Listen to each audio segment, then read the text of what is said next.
Salut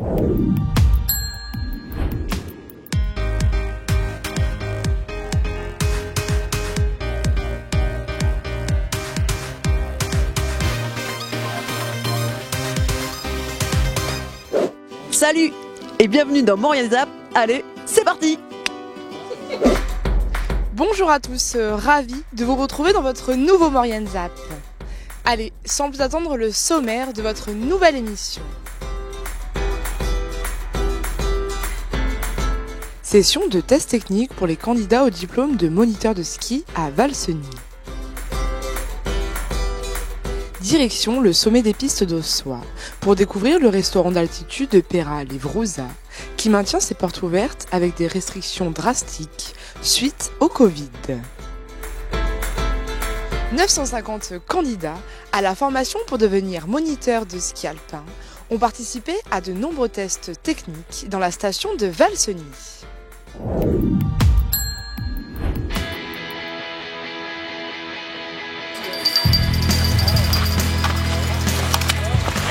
Bonjour, Valseny accueille pour plusieurs jours une épreuve de test technique pour les candidats moniteurs de ski. Tous ces athlètes vont tenter d'obtenir le fameux sésame qui leur ouvrira la porte pour leur formation. Bonne chance à eux.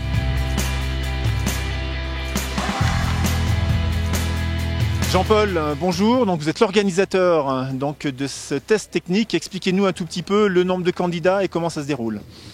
Alors c'est un test technique qui est un petit peu spécial par rapport aux autres années puisque le Covid nous a amené à regrouper un petit peu tous les candidats qui étaient inscrits sur les différents tests techniques de fin de saison puisqu'on avait peur que les stations soient amenées à fermer. Donc il y a énormément de candidats puisqu'on a un petit peu plus de 950 candidats et donc on va organiser sur cette station de Valseny 12 journées pour l'ensemble de ces candidats. Alors une moyenne d'âge assez jeune, malgré tout j'ai vu un candidat quand même, un skieur, un petit peu plus âgé que les autres. Alors oui, effectivement, il n'y a pas de limite d'âge pour se présenter, en sachant quand même que l'âge minimum c'est 17 ans à la fin de l'année en cours, donc la majorité des candidats ont entre 17 ans on va dire et 19 ans, mais on a des candidats qui ont 30, 40, 50 et aujourd'hui c'est vrai qu'on a un candidat nettement plus âgé puisqu'il a dépassé les 60 ans.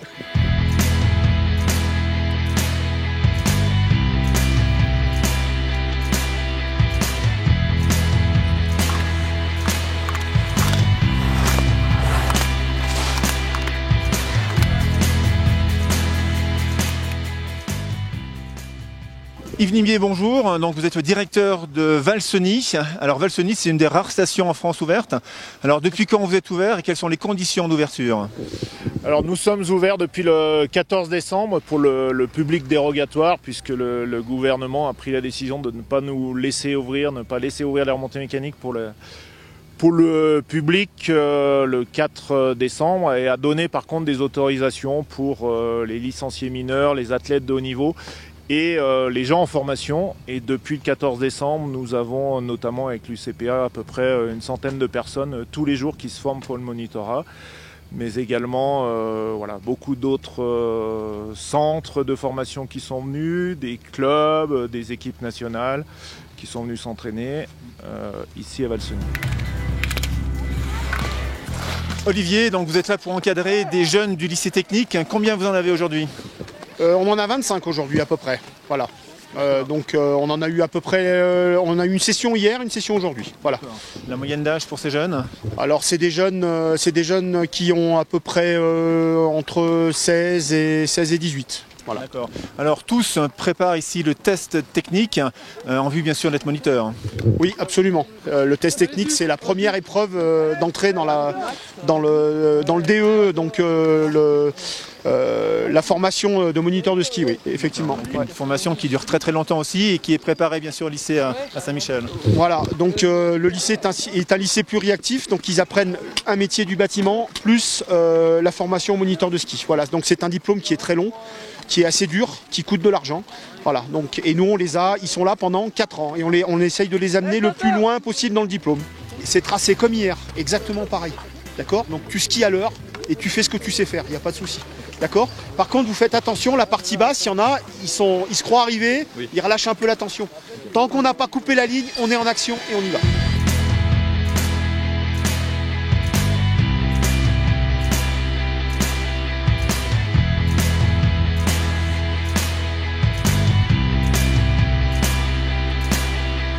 Jules, félicitations, a priori tu as réussi. Ouais, bah j'ai tout fait pour l'avoir et ça a marché, donc je suis assez content. Bon. Réussi à la première ou la deuxième manche? À la première manche. Première manche, impeccable. Les conditions, ça donnait quoi? Oh bah les conditions, elles étaient parfaites. Ouais. C'était un beau stade bien préparé. Non, c'était bien. Voilà, alors comme on a pu le constater, la station de Valseny a été à la hauteur pour organiser un tel événement. Souhaitons à tous les malheureux du jour plus de chance pour une prochaine épreuve. Rendez-vous la semaine prochaine pour un autre reportage. Merci à vous et à bientôt.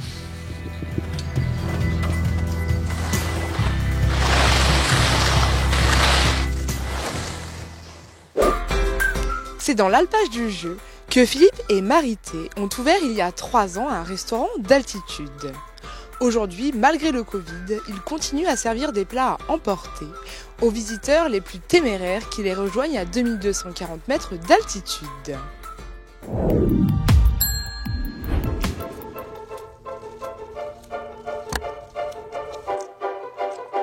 C'est avec les premiers rayons du soleil que Philippe arrive en motoneige au sommet des pistes d'Ossois pour ouvrir les portes de son chalet-restaurant, le Perra Les Vrouzas. C'est ici, à 2240 mètres d'altitude, dans l'alpage du jeu, que Philippe et son épouse ont rénové cet ancien chalet d'alpage en restaurant d'altitude. Un chalet qui renferme des secrets d'époque que Philippe a mis en évidence dans sa salle de réception.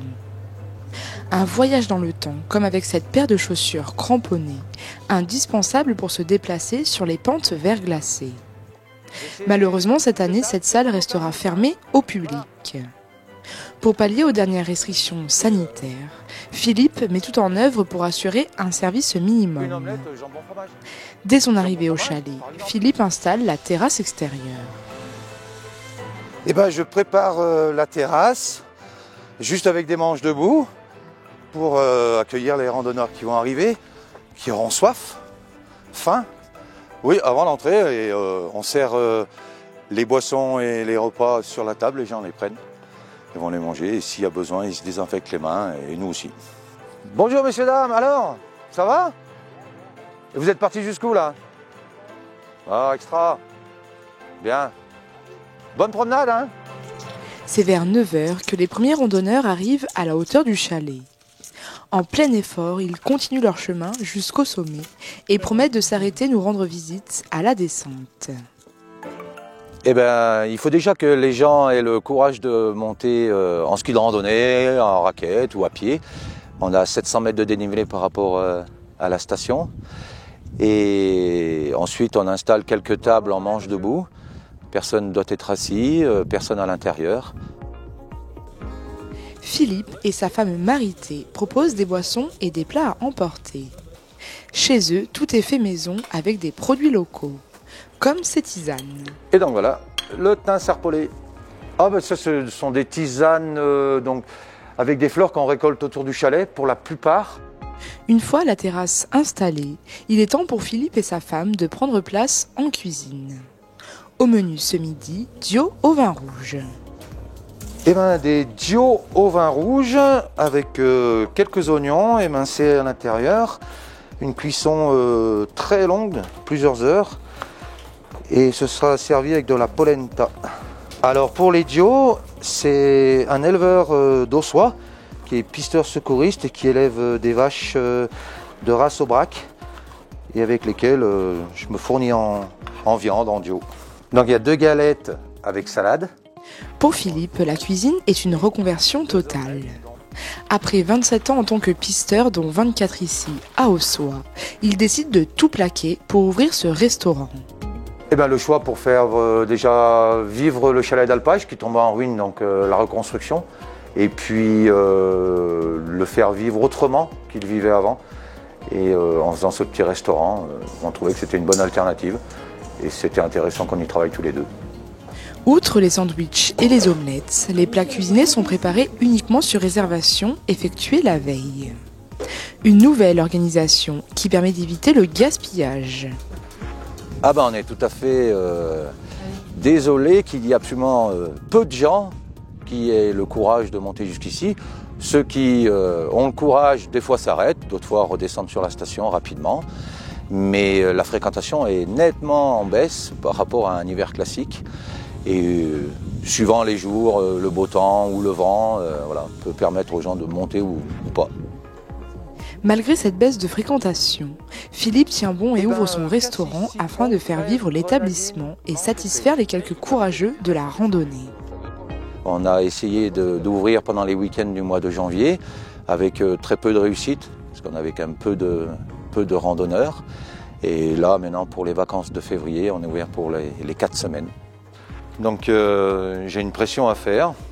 Voilà, donc on prend les verres en plastique, verres jetables, pour éviter, pour respecter les gestes barrières. Voilà. Bon appétit! Pour servir les clients, Philippe dépose les commandes sur une table à l'extérieur. Chaque plat est servi dans des barquettes à usage unique, afin de respecter les gestes barrières.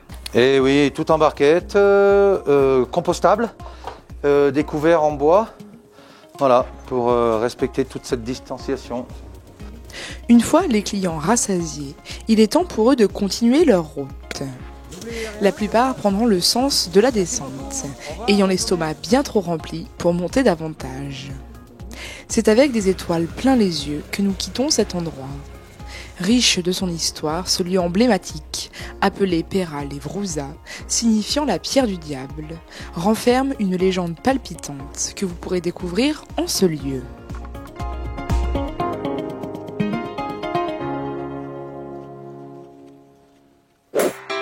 Votre zap touche à sa fin.